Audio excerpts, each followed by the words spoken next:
What up? Yo, what's going on, good brother? Ain't shit, same shit. Man, how was your week, man? Hey man, week. The week was. The week was the week, man. Busy week as always. Trying to think anything eventful happened this past week. It's all, Shit. always event at our It's always workplace. something. Yeah, at work. It's always something. Shit. I took I took my son. Mind you, he ain't no. When I say my son, it ain't like he no little kid. This dude, 22 years old. Yeah, Took him to get his. He needed somebody to take him to go get his to the dentist. dentist. Yeah, to get his teeth pulled. His wisdom teeth pulled. He got all four of them pulled on Thursday, right? No, it was Thursday. Friday. This little motherfucker out there. When I say he don't need no type of the sedation they had him under when they brought his ass back to, you know what I mean, when they woke him up. Yeah. I heard him all the way in the damn. I was in the lobby. I heard this dude. Like they was so ready to get this nigga out of there. Damn. Funny as hell. Funny as hell. How you feeling now? He good now. I mean, he still got some swelling. You know, he's still a little pain, but nah, he good. I recorded his ass too. Damn, that's what's up, man. That little motherfucker is funny. He's like, you let them do this to me. You let them do this to me. I said, I let them do it to you. You 22 years old. You ain't said, I didn't sign no consent forms for you. Nigga, you signed your own paperwork. You got your own shit done. He said, you let them do this to me. Shit, funny as hell. Hey, if any of y'all ever need to go with somebody, make sure you got your cameras out when they come from out of that damn station. When they come too, huh? Because when they come to, they gonna say some funny shit. Man. This little motherfucker told me. This little motherfucker told me how he truly feels about me. This nigga said you ain't got no higher education because all you got is a GED.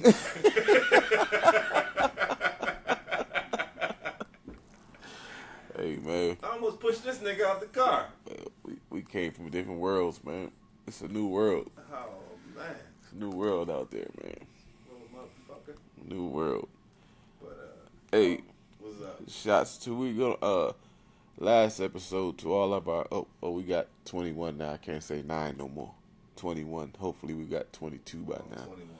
Yeah, but I told you I was gonna give y'all the number, the address to Wright's Country Market. Listen up. Yeah, black owned country market grocery store. Y'all go check my man out.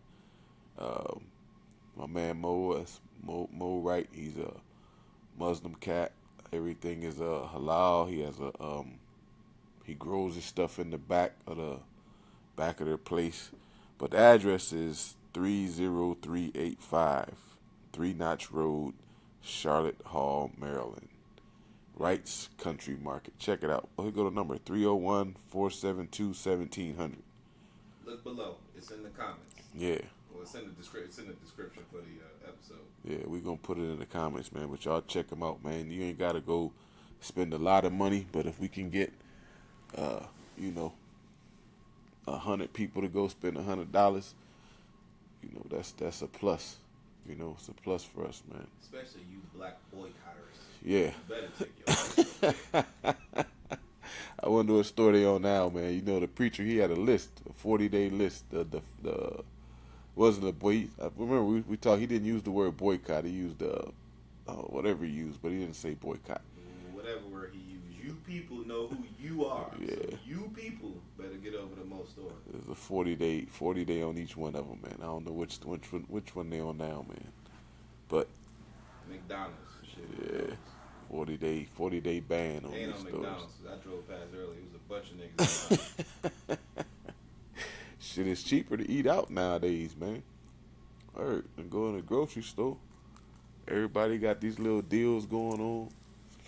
Yeah, that's why obesity is on the rise. Oh yeah. Again. Yeah.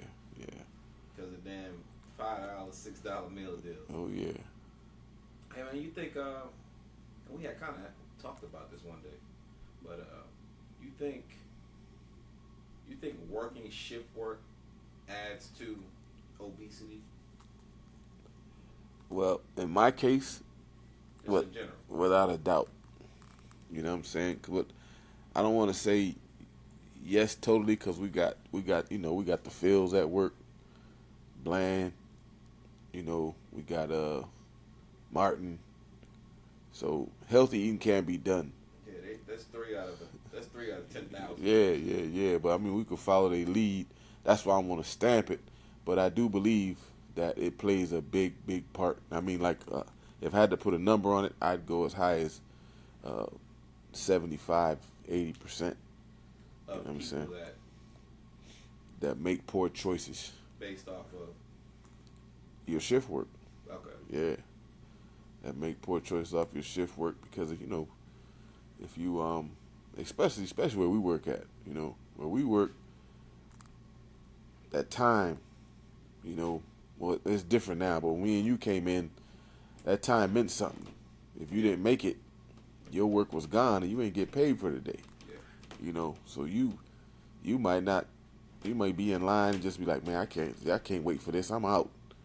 And then you end up eating from a food truck while you on the route or running just to grab anything. 7-Eleven. Yeah, 7-Eleven. 7-Eleven at the end of the line. Yeah. 7-Eleven. Yeah, that 7-Eleven at Fort Totten, man. I know they bagging up. Oh yeah. I know Train and bus. What? They getting it. People call Central. I need a personal. They can relieve me at Fort Totten. like, sir, you at Woodley Park? Oh yeah, I can hold it till Fort Totten. But yeah, I mean, whether it's like you work, because it's not just us, right? You look at other transportation industries. Yeah. Like before coming to Metro, I had got hired at Norfolk Southern. But when I went to the orientation, at that time, and I'm talking, 20 years ago from now, the dude that did the orientation was like, you're married, you got a family, this ain't the job for you. I've seen this job bring up plenty of families, lead to divorce. This is the spiel this dude was giving. Because he was saying that you come in as a conductor, then after like a year as a conductor, you can go to engineer school to be a locomotive engineer, whatever the case may be. But whether you're a conductor or engineer, it's like probably for the first 10 years, you're on the board. This ain't no thing where you on the board for a couple months and you can pick 10 years because it's just the longevity that people have there, because they have railroad retirement, so it's 30 and 60. You got to be 60 years old and have 30 years of service to get your full your pension. So, like I said, people just stay there a long time. And back then, it was a pager thing. It wasn't they call you, they beat you, and you had like an hour or 2 hours to get to your yard to pick up your train, essentially. Damn. So that's what I'm saying. Dude was like, this is your life. This is what you're coming into. And you got to imagine with something like that. Like for us, it's a little more structured. You know what I mean? Yeah. Imagine with something like that. You can't be at the gym exercising or on vacation, whatever the case may be. You know what I mean? Because you don't know when your motherfucking beeper gonna go off. So for us now, you know what I mean? Yeah, we even on a board for us. I know what I'm doing the following day. Yeah. You know what I mean? But still, because I know what I'm doing the following day, when I get off today, I'm not going home to go run 5 miles and do whatever the case. I'm going home to mentally prepare for this 16-hour day I got tomorrow. You know what I mean? So I do think that, the shift work industry, whether it's transportation, some type of manufacturing, whether it's automotive manufacturing or, mechanical or whatever it is, it leads to a bad lifestyle, essentially. Oh, yeah. Yeah. That's eating, exercising, sleep. Like, that's one of the biggest motherfuckers. Not getting proper sleep with this shit. Yeah. We definitely deprived sleep around here. Around these parts. It's like 5 hours is like a good night's sleep around here. And we've grown accustomed to that shit. Yeah. You know what I mean? Yeah. Saying stupid shit like, oh yeah, I can run, I get good rest, 4 hours sleep. No, you don't. Okay. Alright. There are people much smarter than us that say your body needs 6 to 7 hours of sleep a night. Hell yeah, in man. order to do what it needs to do. Function properly. Whether that is to recharge or, your body needs to do certain things to rejuvenate your organs, whatever it is. Yeah. You need 6 to 7 hours of sleep at night. Stop walking around talking about I'm good with 4 hours. Yeah. You ain't. You good until that shit jump on you. Man. You know what I mean? Because I'm going to close my eyes for 10 seconds. Bang! Being a fucking guardrail. What? Guardrail in the dishes. You trying to figure out. You wake up. I remember I got this, my man, his name is, we called him John.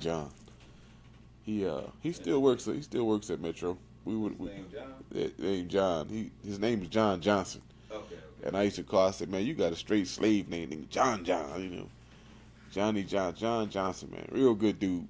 We was down PRTC, and he had back then, he had a slight speech impediment.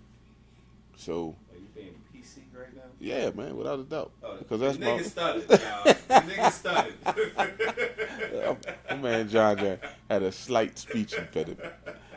But the Joker told me one day he was going home, man, from working late, and he just said he took a hit. That's when gin was popping. So he was drinking some Bombay, and that sleep took over. And he said when he woke up, he had a brand new Pathfinder. He woke up, and he was upside down. All he saw was red and blue lights. And John said, with his speech impediment, and that, hey, look, this is not a shot. I'm not even going to do it. Nah, you got to do it. You put it out there now. All 21 want to hear this shit. He said, this can't be good. Yeah, he had flipped over on the 14th Street Bridge, Slim. Yeah, he said he had a brand new, well, it was a new Pathfinder. But he say, before he knew it, he woke up, he upside down, his neck on the roof of the car. He was like, this can't be good. Man, I said, God damn. Fell asleep in the Pathfinder, woke up and fell asleep, and then had some gin on top of that. Tell you, man. Yeah. Don't drink and drive. Don't drink and drive. Not drink and drive. Ladies and gentlemen. We're going to keep all 21 of our people safe. Don't drink and drive. Yeah, they got too many people out there to come pick you up. And don't sleep and drive either. Like, if you feel sleep deprived, as they say, that shit mirrors drunken driving. Right? Yeah. Don't sleep and drive. Your ass is tired. You know what I mean? Shit, close your eyes wherever you at for 30 minutes. Set an alarm. Close your eyes for 30 minutes and get up and drive. Yeah, do something, man. Don't try to do it. Don't try to do it, man. It's not easy. Nah. Not easy.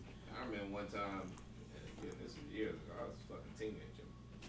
Maybe 18 years old, coming back from DJing the party, man. We was out in Hamptons DJing the party. Damn. And Hamptons. Yeah. And from the Hamptons to Brooklyn is easily about a 2-hour drive. Maybe a little longer. And I fell asleep on fucking up there. We got a 495 too, but it's the LIE. And man, when I woke up, I was in the motherfucking garden. I was in the motherfucking garden. Hey man. I said never again. It had to be about 5 o'clock in the morning at that point. Man. I damn sure woke up in that motherfucking guardrail. Luckily, there was nobody around. When ain't no troopers pull up on us, nothing. It was just me and my man. And that nigga was still asleep. Shit. They say God look out for babies and fools, Yeah, man. I was a goddamn fool for sure. God look out for babies and fools, man. I was definitely a fool. Yeah, that sleep is not to be played with. At all. Hey, look, switching gears real quick. I heard this. I saw this on another podcast that they was, and the guy said that Samuel L. Jackson is a better actor than Denzel Washington. Yeah, I think I heard that. Because Samuel L. Jackson can play all the roles that Denzel played, but Denzel can't play all the roles that Samuel L. Jackson played. What do you think about that, man? So from an actor's perspective, I based off their body of work, right? Let's just say based off their body of work. Mm-hmm.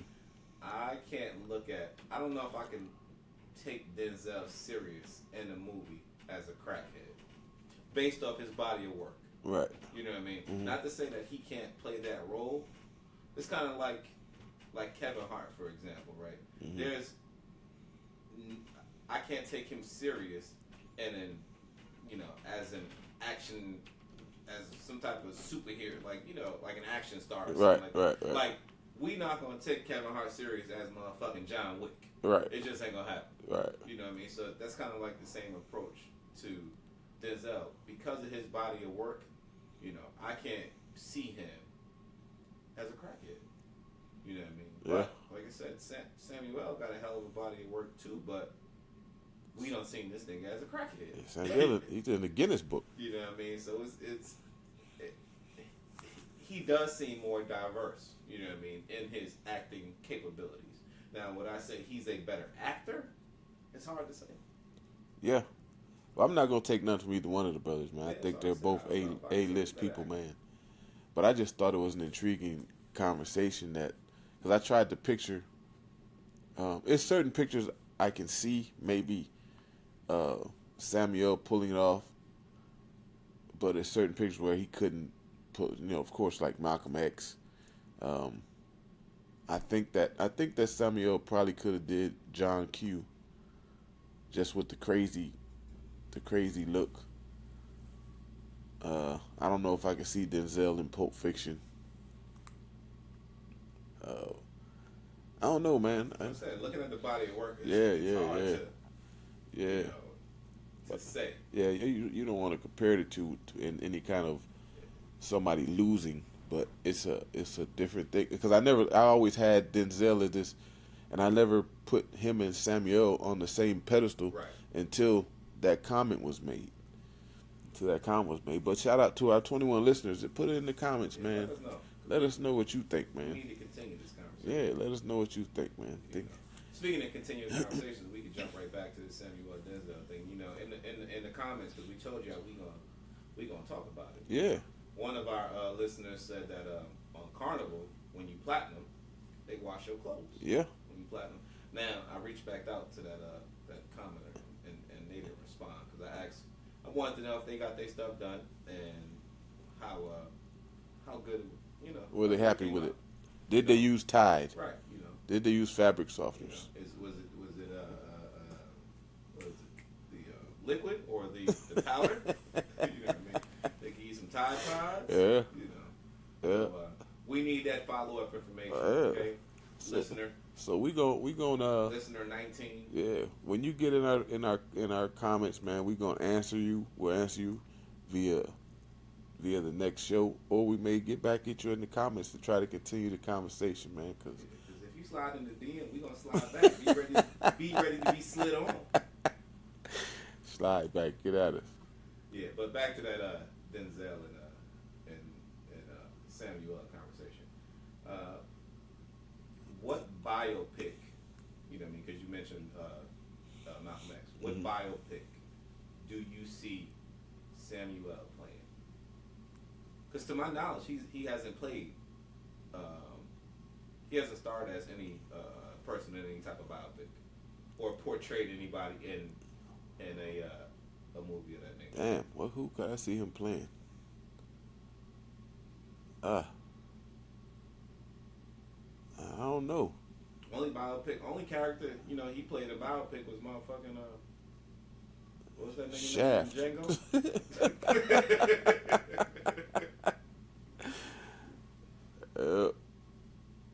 You can't see it, right? Now I'm trying to think of somebody. I can't think. If y'all know, let us know, because you know, I'd have to go on IMDb and look at his body of work, but I don't think he's ever portrayed, you know. What I'm saying, who could he be? Damn. Who could he be? But these people, man, when they take these acting roles, the big names, you know, like the Will with Muhammad Ali, and especially Jamie Foxx. You gotta morph into that. Yeah, Jamie Foxx joint, man. Even our boy, what's the Jim Carrey? They said when he did that movie, Jamie Foxx said it, that he wouldn't get out of character when he played that I forgot the name, because I didn't see the movie, of course, because I think there was like 3 blacks in it. and all three of them were behind the camera. Mm. But I'm just kidding. But I didn't see that movie that Jamie Foxx was talking about. But it's Jim Carrey played in it. But it did real well. I think that I don't know if it won no awards, but I know it did real well. But it's It was a biopic. yeah, Mm. yeah. Yeah, I don't know, but you got to morph into that person. Yeah. You got to morph into that person. I'm trying to think. Before he died, Chadwick Boseman had did Jackie Robinson. He had did was it Thurgood Marshall? He did James Brown. Yeah. Chadwick had done several biopics before he died. Man, I'm glad I saw that James Brown joint, man. You liked it? Oh man, it was a lot, man. And plus, the barbershop I go to, shout out Smitty's Barbershop at Falls Church, Virginia, 303 Douglas Avenue. It's historic. That barbershop is historic. It doesn't it's just a historic joint over there, and a lot of prominent black people have come through there. How long has it been there? Forever. It's been there for a real long time. Like 50 he don't even have no handicap park. You don't have to have handicap parking. That's how he's stamped in the joint. Nah, but he don't. But they're still ADA accessible, y'all. Yeah, oh yeah, without a doubt, ADA accessible. Smitty did everything, but it's like he been there so long he doesn't have to have none of that stuff. But I talked to a guy who was on the Chitlin circuit, right? He didn't play with James Brown. He was in the city that James Brown came through, and they drop all kind of knowledge in there. And he says that when you hear James Brown screaming out somebody's name, he say, man, you know how when he was screaming when the drums he playing, he'd be like, Maceo, and you think he was grooving. He said, nah. He said whoever's name he screamed out, Mr. Q, it's fucking up, and he would find them a nickel every time they missed a cue. So I was like, damn. He said, yeah, man. He said James was a bad boy. He said that picture, like I think he saw the movie. He said the picture is good, but there's no way that if you haven't seen James Brown in a live show on the Chitlin circuit where he could be unadulterated, they say you missed out, because they say that guy was a genius, man. A genius. Dang. Yeah. It's crazy, man. It's crazy. What do you think about? Let's go, man. Because it's convenient for everybody, but what do you think about the barbershop scene just losing everything is appointment? And nobody's hanging around, so it's like there's no more. You know how much we used to learn in the barbershop. Exactly. Old heads used to school the young bucks, and blase back and forth, and that it's gone now. I gotta be honest. I'm 50-50 on this shit. When I want to get my motherfucking haircut, I don't want to sit in the barbershop for 3 hours to get my haircut.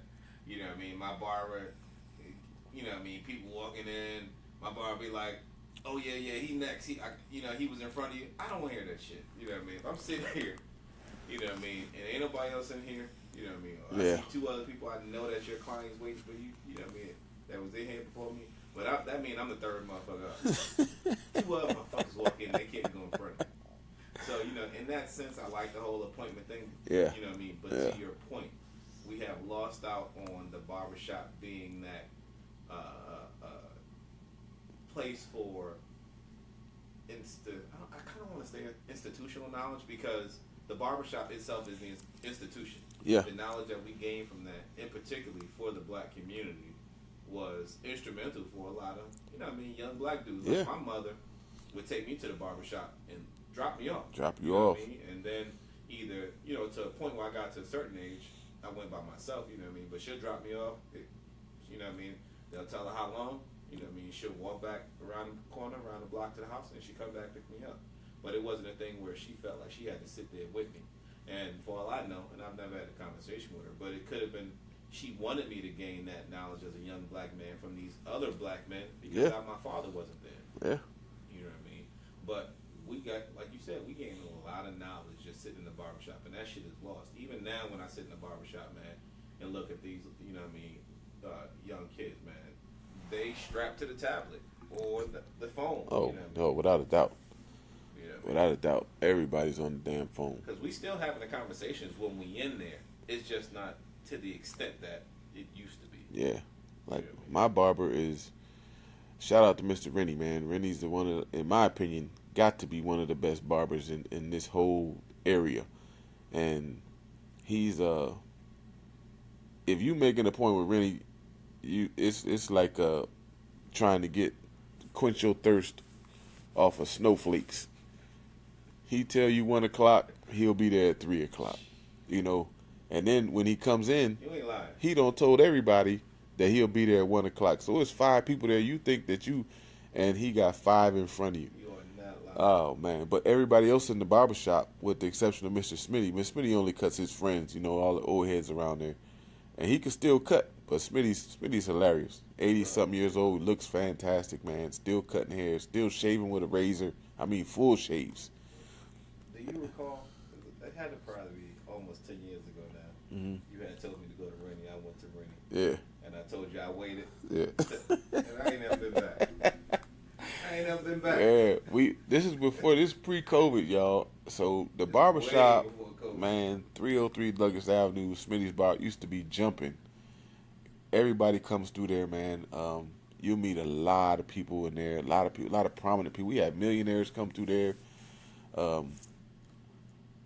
Shout out my man Mark, man. Mark, he has a book and everything. I read his book, but he had an owner's box at the Commander Stadium, and Mark used to, and it seated 30 people in the owner's box. You were sitting in these big plush chairs.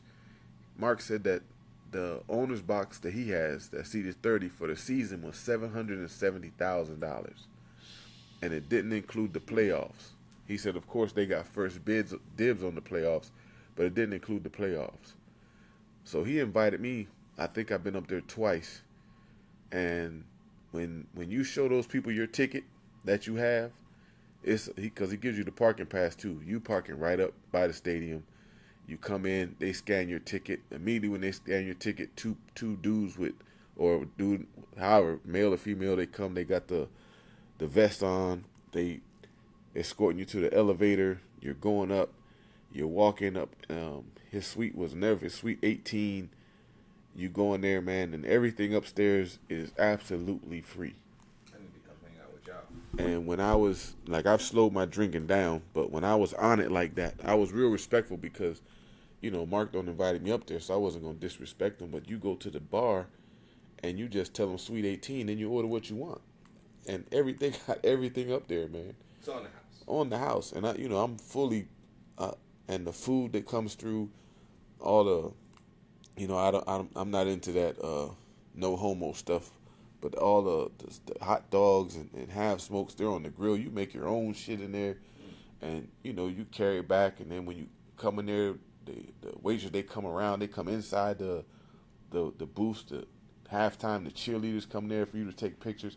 It's when Mr. Mark took, his name is Mark Moore. Mark sold his first company to Lockheed Martin for $440 million. Shit. That's the kind of money this guy, and he used to come to the barbershop, and he used to wait. You know what I'm saying? Rennie would cut him in, but if he came in there, it's not like Rennie stopped. Right. He sat there and wait. But Mark, he's from New York, and we used to talk basketball, football. He's a Jets fan. Too bad for him. Yeah, you ain't lying. But he's one of the best dudes I've ever met, man. And that's the kind of people. And this guy, he's come through once. Rennie cuts his hair, and he's a billionaire. He owns part of the Wizards, and he's come to the barbershop before too. And when you listen to these guys talk, they talk like he'll get a phone call, and of course it's some kind of major stuff, and he'll be like, and he'll say, and this is what I've heard ear hustling.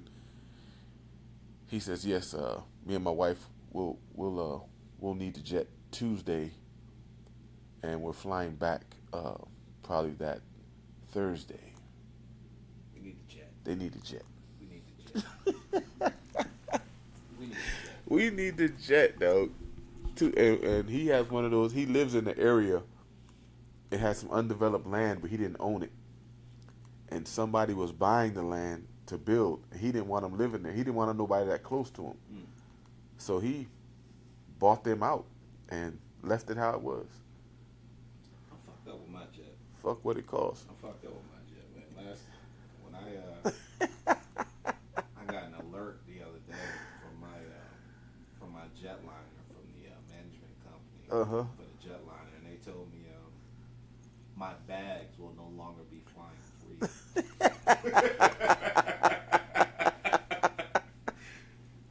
My 2 bags will no longer be flying free. Wow. So, fuck you, Southwest. You know, it's only a matter of time, man. But nah, man, that's some cool shit, man. Yeah, that's some cool shit. Man, those like guys. Said, that's the thing. Sitting in the bar, like you realize this dude's has had multiple, companies. Clearly, Yeah. He's the knowledge that he could share just sitting in a barbershop for an hour. Yeah. You know what I mean? And what you're getting from that week after week. You know what I mean? But the sad part is with our current, generation, whether we're in there having those conversations, these little motherfuckers, that shit is not soaking into these little motherfuckers. Nah. It's just not soaking in. Nah. You know what I mean? And we talking about from our perspective, I don't sit in beauty salons, so I don't know what the women, I don't know if their institutional knowledge, because we'll say the beauty salons is an institution in itself. Were they getting the same thing out of that we were getting from the barbershop? Get in the comments. What constructive talk? We don't want to talk about, the stuff that y'all talk about when you're talking about the opposite sex or now the same sex. We're talking about constructive conversations that you guys had in the barbershop that you missed from going to the salon. Because we already know how y'all feel about us. Yeah. Since y'all group us together as one. We don't want that information. No, black men don't cheat. Yeah. Shout out Lil Duval. But yeah, like Fat said, what information, do y'all feel, you guys were gaining or you gals were gaining at some point in time that may be missing now, due to the lack of camaraderie? Yeah. I guess you could say. I mean, open conversation, man. Because, like, just let's take for instance the basketball conversation that the general people are having. It's Michael Jordan, LeBron. That's the general consensus when people are talking about the GOAT. When you go to Smitty's barbershop, it's neither one of them. We got old heads in there, and there's like Kareem Abdul-Jabbar. You know what I'm saying? You ever seen the Big O? You ain't never seen the Big O play. So it's enlightening. It may not change your opinion because you've never seen these people play. But when they start talking about Wilt, Wilt had a season where he averaged 50 and 50. Right. They start giving you all these stats from these people, and of course the people that like Michael Jordan over LeBron know more about Kareem and Wilt, have heard of him at least, and Big O, and they're close to that generation. They don't have Jordan is like number 2 or 3. Right. They always got Kareem 1, Wilt 2. So you know what I'm saying? That's and I just say that to say that the conversation is like that. Like it just won't be, man, LeBron this, Jordan that. Now they be like, them old heads gonna come in there. They gonna say, man, you don't know, you never seen Kareem play. You never seen this. Then they start spitting these stats out to you. You be like, oh god damn, wait a minute. This is the guy who won the national championship on every level, high school, college, NBA. Yeah, but then you gonna have them same people, and that's a good thing about where you can have that friendly argument, because you got the same people say, well, the competition wasn't what it is now. Then you didn't have the level of athlete that you have now. But did you see what old boy just said? Barry, I think it was a logo. What's my man's logo? Oh, I know you're talking about. Yeah, he said that if the game was officiated correctly Now or then? now, that the players now wouldn't stand a chance. And they were showing video evidence, the traveling, the double dribbles, the carrying of the ball. Motherfuckers is off the hook. Oh, This so shit look like rugby. when you start seeing, when you start looking at what he's talking about, you be like, man, you know what?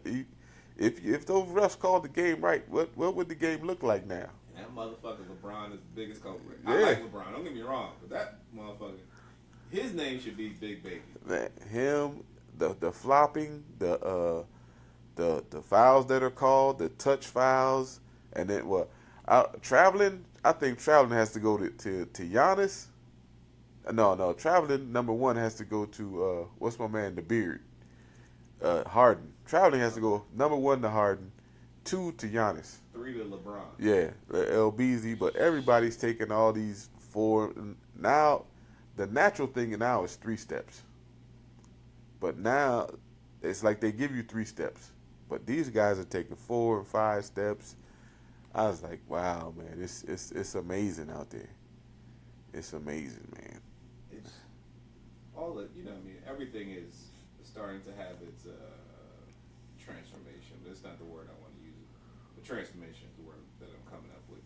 Whether, and for basketball, it ain't a thing of making it safe like they say for football, No. for example. But with basketball, man, to me, it's taking the excitement away from the game. Yeah.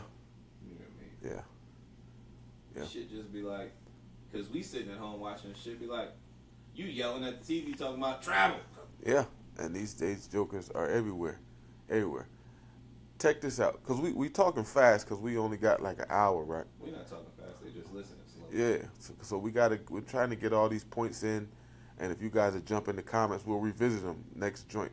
But I want to say something about if we look at the basketball court or the football field, and I'm talking about sports where predominantly black athletes are starting, and they have these major contracts, right? And I'm not trying to jump in nobody's pockets, and I'm not saying nobody needs to take care of the whole world and all this other stuff. But being the money that's generated in these salaries, for us to have nothing substantial, you understand what I'm saying? What you mean? Give me an example. I mean, we don't have anything substantial to show for the billions of dollars that are in these contracts. Okay, and if you let's say, because there's over $1 billion, but let's just take $1 billion, right, of these contracts, and we have nothing to show for it. They've put nothing together, like anything that is ours, that belongs to us. And I'm not just for shit's sake, like a Oklahoma City, right? Okay. There's nothing that's all that we own. All the money that they have, they own nothing. I mean, LeBron has a school, but like I don't know anything about it, and I'm not gonna talk down about it because he did it. But why is there only his school? Jalen Rose also has a school. Shout out Jalen Rose. But why don't we have more schools? Why don't we have more places that we know are owned by these people? Like even a strip. I mean, just for pictorial reference, a strip mall that is all black, because there's strip malls that are all white. Mm-hmm. You know what I'm saying? Or all Asian. All Asian. Yeah. Around here, Falls Church, you got the Eden Center. You know what I'm saying? And nothing goes on in the Eden Center. You can't go over there and commit no crime in the Eden Center. So people saying, if we put the black, if you show them different, they'll do different. I promise you. And I'll give you an example of that in a second. But I'm saying all the money that's generated. And again, I understand them buying the big houses. I understand the young folks buying all the cars, because you have to pay for privacy, right? There's no price you can put on privacy. You can't go nowhere. If you sign one of those $500 million contracts, you can't do the thing. You can't move, or you can't just go to the mall. You can't just go take your family to the movies. So I understand you got to buy the big $1 million houses and so on and so forth. I get it. You got to have your own private chef. Got to have your own movie theater because you're getting the movies that are in the cinema to your house because you can't go anywhere. I give you that. But the rest of the money, like I read a book on Mark Cuban, and you know, every time Mark Cuban sells his company, he gives his employees shares of the company so that 90% of them are millionaires when he sells the company. Mm. You know what I'm saying? Where is something like that? And I'm not talking about handouts. I'm not talking about just to put a name like LeBron needs to write us all a check for $1 million because he can. No, I'm not asking for that. You know, I go to work every day. I know. I'm not saying first. I just want something that we can call our own. Well, I don't want to say it's not happening because you use a good example of the guy, Mr. Moore. Like you said, he had a company that he sold to an even bigger company for almost $500 million. Right. So I think it happens. You know, we just may not know about it. Well, you don't think we should see it? And I'm talking with athletes, though. You know, right. we should see it. it. Thing. That's what I'm saying. I think it happens. I think we just may not be aware of it. Now, then there's, at the end of the day, I think we're still, no matter how rich we are, because we had this conversation before in regards to classism versus racism. I think at the end of the day, we're still black, and we're still viewed as such. No matter how much money you got, you're still viewed as, you're still black, and you're still beneath me. I think that's their outlook on it. Right. You know what I mean? Yeah, we can rub elbows, and we can have these discussions. You know what I mean? But when I leave here, I'm a rich white man. You know what I mean? And when you leave here, although you rich, you still black man. You know what I mean? So I think these things may happen, but they're not spotlighted for that reason. Yeah, I'm not saying that it's not happening. I just don't think that, like you got Tyler Perry Studios. Right. I don't know anything about movies, so I'm speaking completely out of ignorance, right? Mm-hmm. But does he have, when he makes his movies, because he bought, you know, everybody, well, not everybody, people know the story. Right. The land he bought, right? 50 just bought land in Shreveport. Cat Williams just bought some land. Yep. Well, I don't think he just bought it, but he bought some land. So everybody's the same thing that 50 did. Yeah. He's gonna create his own, sound stage in the studio. So with this, because I see like Tyler Perry has Lionsgate. Again, I'm just asking the question. I'm not trying to talk about anybody. Can he go from idea inception, to hiring the people, putting the money up for the movie, and then distributing the movie or the play or the TV show? Does he have to go through anybody that's not black to get it done? Like, I think a lot of movies come through Lionsgate or something like that, right? All right. So who owns I'm saying, can he go through just everything, just be Tyler Perry, period. Everything Tyler Perry, so that every black person that has an idea, kind of like Tubi, right? Mm-hmm. As I just heard somebody saying, man, Tubi is about to blow up, because I talked to a lot of people. Shout out to Tori. Tori said she sends me clips, right? And the clips are like of Tubi movies. It's terrible acting, terrible this, terrible, but they're working on probably $100 budgets. You know what I'm saying? We need to make a movie. Yeah. Hey, the 21 of y'all, we need y'all as our actors, man. Hey. We're gonna make a Tubi movie. I'm gonna shoot it with my Android. Okay. We're gonna have that shit up and running. Yeah. This is, we gonna pay y'all. And shout out Miss Tori, man. Her son is involved in that water, that DC water, the DC sponsored water. And I actually bought a case of it from her. It had the Metro map on there, but they changed it now. But they're the official sponsor for DC water. Her son's involved in that. So shout out Tori and her son for that, man. Y'all check it out. I'm not sure of anything about it, but I'll find out and I'll talk about it next episode, give y'all the name and all that other stuff.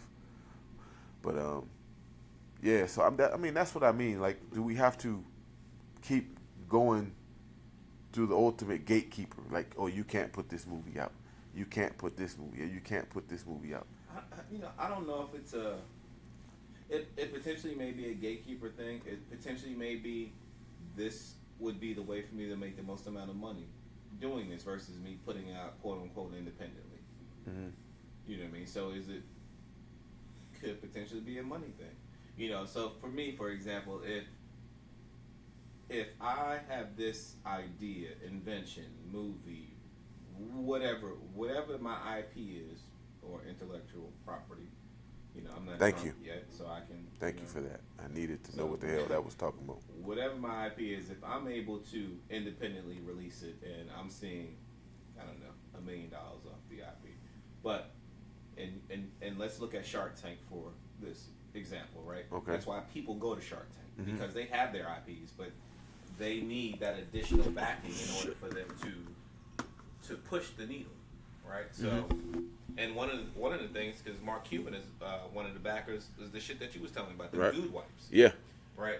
So, yeah, I have this idea. Y'all get y'all some dude wipes. You know, I can come up with it, but on my own, I'm only grossing, you know, $1 million a year. Right. But then I go find me a Mark Cuban, and now I'm grossing, you know, $100 million a year. So it may not necessarily be a thing of a gatekeeper. It just may be a thing of I can make more money if I'm partnering with the right folks. Now, we don't know if, you know, the person from Dude Wipes went to a black billionaire to try to, you know what I mean, to do it, because I don't know, you know what I mean, if I'm a black billionaire and you come to me and be like, all right, I got these body wipes that, you know what I mean, you could use to, you know, wipe your balls and your underarms or something like that, I might be like, nigga, I do the same shit with soap and water. Fuck out of here. That's what a washcloth is. You know what I mean? So it may not be a thing of I may not have seen the vision. You know what I mean? Because a lot of our, you know, like you're using the example of athletes. The athletes are not thinking on a level, and let me not say they're not, because I don't want to degrade them in that sense. Mm. But I would, if I'm an athlete, my focus is being an athlete. I may not be thinking, you know, from a business standpoint on how to, you know, quadruple my money. That's why I hired a money manager to manage my money. But they always tell them, and this is, again, I'm speaking out of total ignorance because, of course, you know, I know everybody, my 21 files know who I work for. But you don't need, every NBA player doesn't need a charity. You know what I'm saying? I know their money man say, oh, you got to get a charity for tax write-offs. Okay, you get your charity, but that's the extent of what they're doing. You know what I'm saying? You're going to give to the Boys and Girls Club, which is almost obsolete because nobody comes outside anymore. It's the people in the neighborhoods where the Boys and Girls Club stereotypically are located, it's not safe to go to. You know, there's a lot more latchkey kids out here that got to get home and stay home. You can't play outside because of stuff that's going on. That's what I'm saying. It needs, and I don't know what my ideal thing is, but I'm just looking like why we don't have something that is like here when we had the Magic Johnson Theater, we had something. Now it's gone. You know what I'm saying? And I don't know why it's gone. Did somebody tear it up? Was it bad business? Was it this, that, and the third?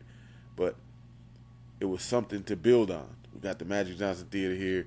Now you got what they wear around Sabiato and shooters and whoever else they wear around here.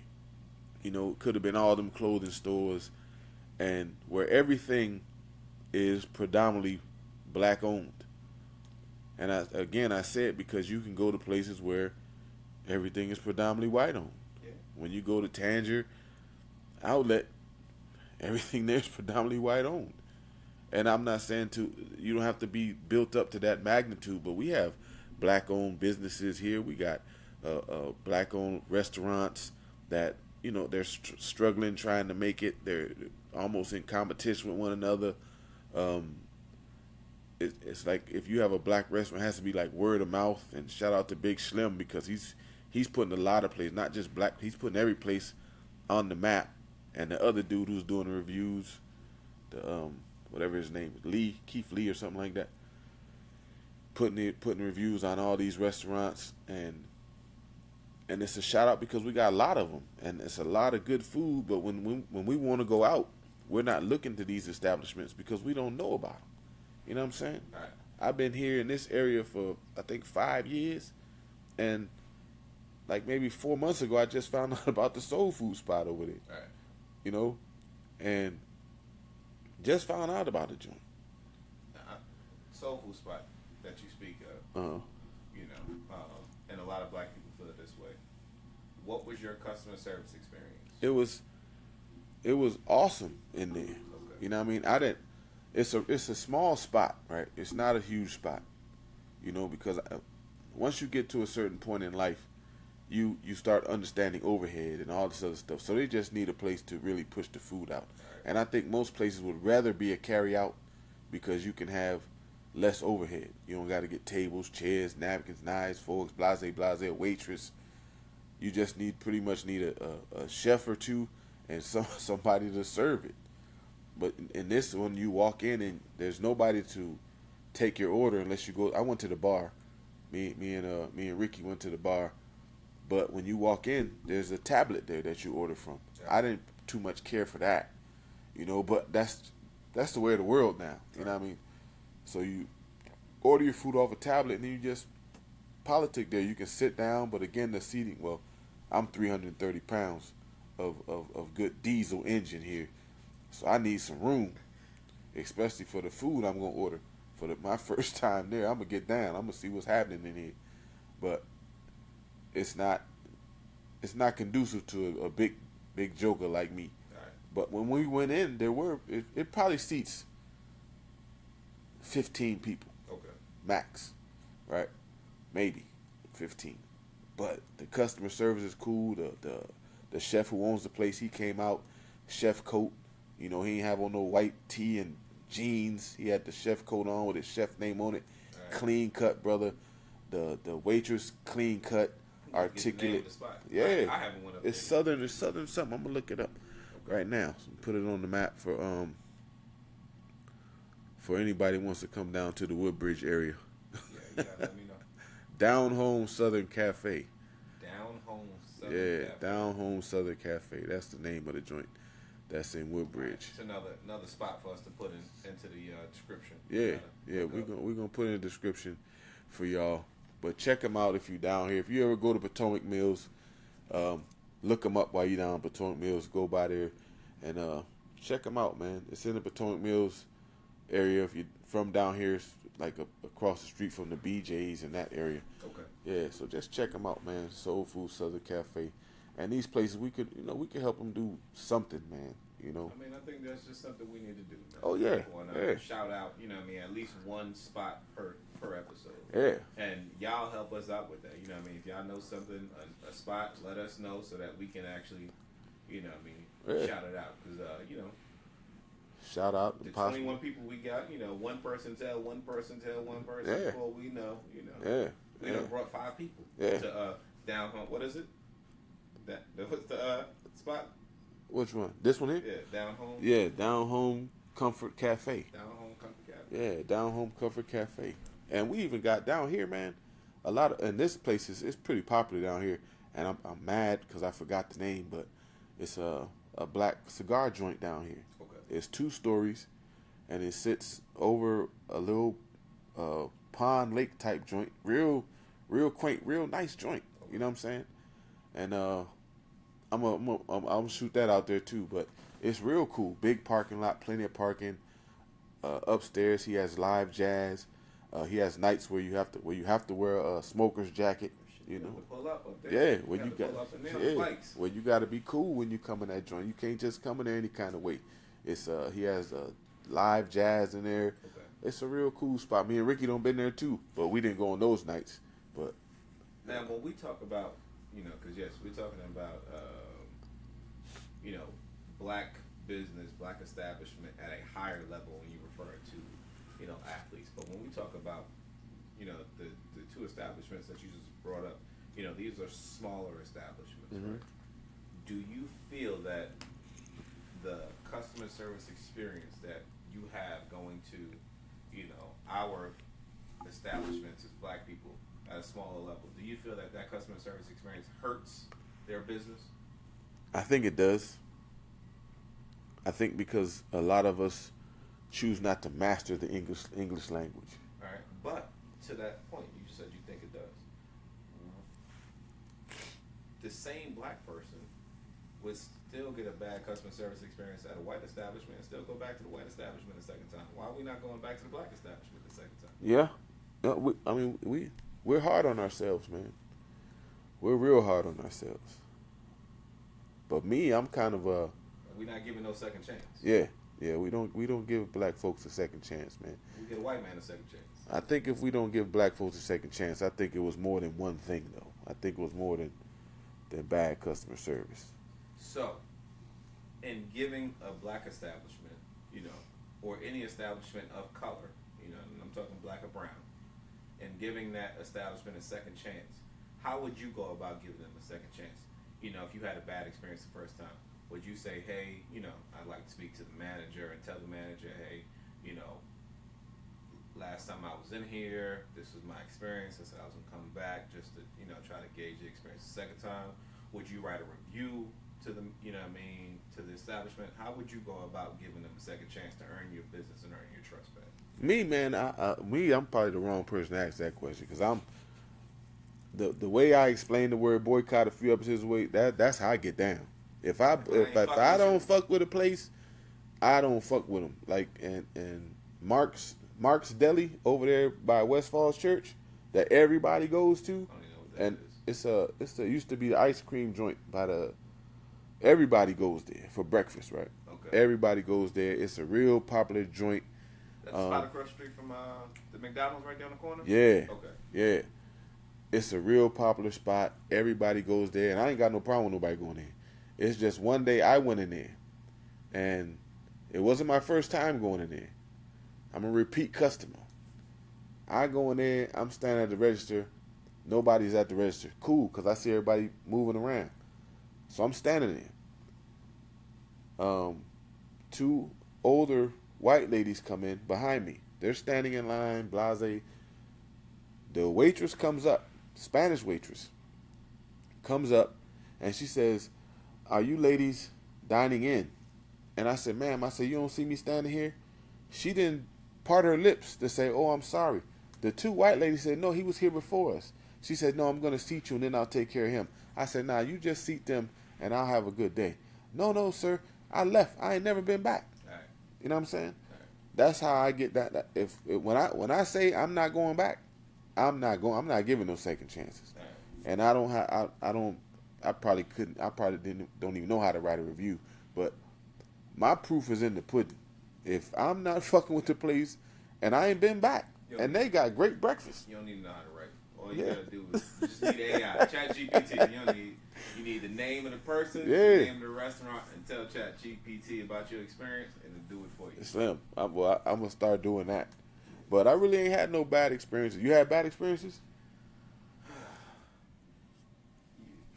For me, it's the whole thing now of, and like I said, it's not one particular establishment. It's the world in general. Mm-hmm. The fact that people now make it seem like you're bothering them. Yeah. You know what I mean? Yeah. You're doing your job. Shit, at our fucking job, it's these motherfucking station managers. And y'all know who y'all are. Yeah. Some of y'all might be some of our 21 listeners. Yeah. You know what I mean? Not on the end line, though. Your job is to assist, to provide customer service. You know what I mean? Like, that's the job. The customer bothering you is not a customer bothering you. Right. You know what I mean? They need your assistance. So for me, it's going out in the world, and like I said, it's across every industry now. I just notice people feel like, I don't know what the fuck they think they're there to do. Yeah. Different, like you said, with the tablet. If I have an establishment, and yes, I don't have a person at the register, but I have this tablet, I still expect my employees to assist people with that tablet. Yeah. Because everybody's not computer literate Right. at that point. Go out there and see if people need help with that tablet. You know what I mean? Like, that's just good customer service. Mm-hmm. Greet people when they walk in the door. Yeah. You know what I mean? It's good customer service. Yeah. So for me, it doesn't matter. Black, white, yellow, pink, Malaysian, Asian. if I go into an establishment and I'm not really getting the service that I want, I don't come back. You know, let me not say I don't come back, but I'll leave. But for me, I write. You know, I ain't got no problem. Oh right? yeah. My brother gets down. You gonna get that review. My brother gets down. You gonna get that review. You know, I'll do. Jamel leaves the building and motherfucking Ken walks in. I will write a motherfucking review in a minute. Yeah. You know what I mean? So for me, that's how I go about it. You know what I mean? I'm gonna put pen to pad. Yeah. You know what I mean? You look at my motherfucking profile on TripAdvisor. You be like, who is this nigga? Do you go someplace that you know is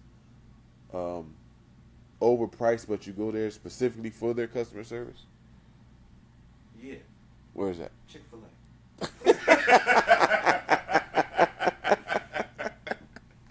Yeah. Nah, I don't know. Not that I can think of. There's nowhere I go purposely. Well, maybe not overpriced, but relatively expensive place.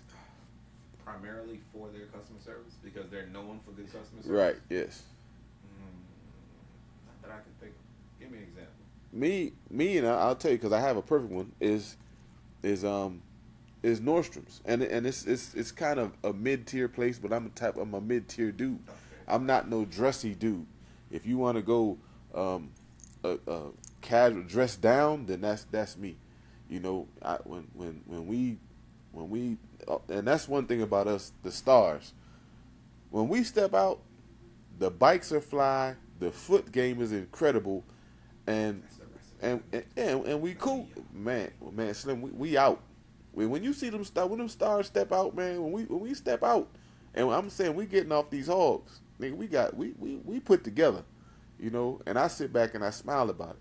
But to get back to my point, y'all are some fancy feet, nigga. hey, fancy feet. when I moved from Rochester, New York, and came down here, in Rochester, we were what you guys would call Bamas up there, right? I had 15 pair of Timbs, right? A lot of wheat. I had beef and broccolis, but I had Broccoli's expensive. Yeah, I had the. Got me a tip from the mall earlier. Yeah, Expensive. I had different color. I had green, but that's what it was up there, you know. So when I wanted to switch my style up, I went to, and this is no lie, I went to Armstrong because I seen Armstrong dressed, and I was like, man, that's some fly shit. And Corby, and rest in peace, our girl Rachel Corby, because when I seen her step out, she was fly. You know what I mean? And so was Armstrong. And so he asked me, he said, a little metrosexual. yeah. A little metrosexual. He was like, what kind of shoes do you have? And I was like, I had just went to my grandfather's funeral, and I got my shoes from DSW, where you just go get your own box. And I thought my shoes was on point. It was like $44. He was like, man, take your ass to Nordstrom's and get you some Italian shoes. So I'm bullshitting around. That's where we used to live, right? We weren't far from Crystal City. Is that Pentagon City Mall? Yeah. I go in there, and immediately when I go in there, I sit down. I'm looking at the shoes. I pick them out. The lady comes out. She has 5 boxes in her hand. I'm like, what the fuck's wrong with this woman? But she brings out the pair that I selected. She brings out 5 similar pair. She sits you down. She puts the little booties on your feet, the little stocking joints. She has the shoe horn. You put both shoes on. You're walking around. And when I never forget my first pair of expensive shoes. And I didn't even look at the price. If I'd looked at the price, I probably wouldn't have bought them. But I stepped out, and there was some Taboot New Yorks. And it was Italian leather, I believe. But it was a totally different feeling. And I was like, my God, these shoes feel good. And I bought them. And I went to the register, and I heard that motherfucking beep. And that number came up. It was like $300. I said, $300? But I had already showed my hand. Right. I had to buy them. You know what I mean? Even if I would have took them back, I would have got mama to take them shits back. But I didn't. You know, I kept them. But and I wore them. But all I'm saying is that customer service there that I received, I don't know what it is now, but the customer service I received back then made me go back, and I bought a couple more pair of nice shoes that I've probably worn once. Yeah, that but nigga that you talking about earlier, that nigga is fancy. Yeah. I was hanging out with this nigga, his phone rang, and it wasn't Nordstrom. It was maybe Saks or something, because you could see it pop up on his phone. That's a different tier. And he got on the phone talking to them, and he hung up the phone. I'm like, who the fuck is that? Oh, that's my personal shopper. Yeah. Yeah, personal shopper. Yeah, they coming out a new, whatever. They calling me to let me know that they're doing the debut, and telling me to come on down. And okay, fancy ass nigga. Hey man, they fancy, man. Yeah, I'm my own personal shopper. Yeah, okay? yeah. And I shop at Walmart. Well, so the Nordstrom, when they see me coming, they turn around and walk the other way, because they could already tell from my fit that I don't fit. Shit. Big looking like me, I can only shop at DXL. You know what I'm saying? But that's the service I got. And shout out to DXL too, man. DXL is y'all get great customer service in there. They even knew my name for a little while, but I ain't been back since because I'm on a fixed income now. So if you want to send me some money, I'll give y'all my number. You just go and tap in. Yeah, tap in. Yeah. We need to do like the other shows. Once we get 22 subscribers, we're gonna have a Patreon. We're gonna let y'all hear some other shit. Y'all getting the free shit now. We're gonna get a Patreon where we can, have some discussions about some Patreon type shit. And we go in the video, man. We got a little camera here. We gonna go. Y'all gonna check us out, man. We go in the video. We don't step our game up, but I don't know how to use it. My brother, I know he gonna figure it out. Yeah, but, we ain't got good producers. Yeah. But we got the A1 producer here. We got the A1 producer. Yeah, we're gonna get it together, man. So we gonna put some, so y'all can put some faces to these names, and chime in. And again, once we gonna talk about you, talk with you. We're not gonna talk about you, and we're gonna keep your name discreet. Maybe use initials if we do anything, unless you wanna y'all want y'all name out there. We'll holler at y'all, man. But yeah, that's what we'll do, man. Until next week, y'all. We're gonna holler at y'all. Hey, peace. Peace.